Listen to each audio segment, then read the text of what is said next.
March 20th. Namatay si Jesus para sa sandaling ito. Galasya 2:20. Ako'y napako sa krus kasama ni Kristo.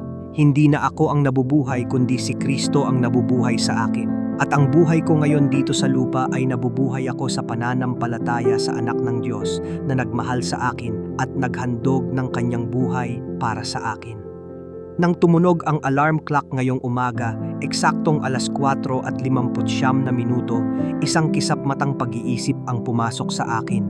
Ang tunay na katotohanan ng kamatayan at ang pagharap sa isang lubos na banal na Diyos na wala akong maipapakitang kabutihan maliban sa sarili kong buhay.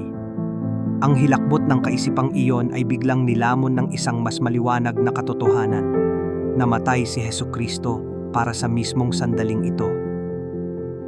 Pagkatapos, nawala ang sandaling iyon, ngunit iniwan nito ang isang malalim na pakiramdam.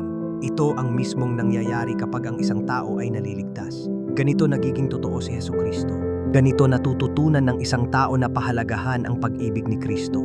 Sa unang pagkakataon, nakikita at nararamdaman nila sa mga mata ng puso ang hindi maikakailang katotohanan na haharap sila sa Diyos dala ang isang may salang budhi.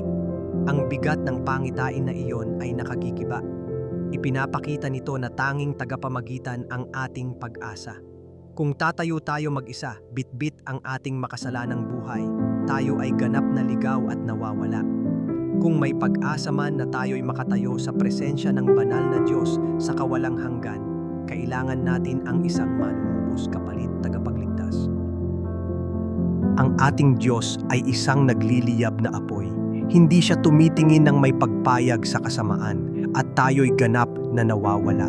Napakalaki ng aking kasalanan, napakatotoo, napakalinaw, na walang puwang para sa kahit anong palusot.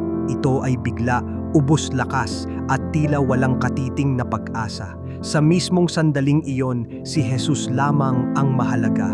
O Kristo, mailalagay ba ng puso ko ang rumaragasang pasasalamat? O kaloob ng Diyos, ikaw ang aking tanging pangangailangan,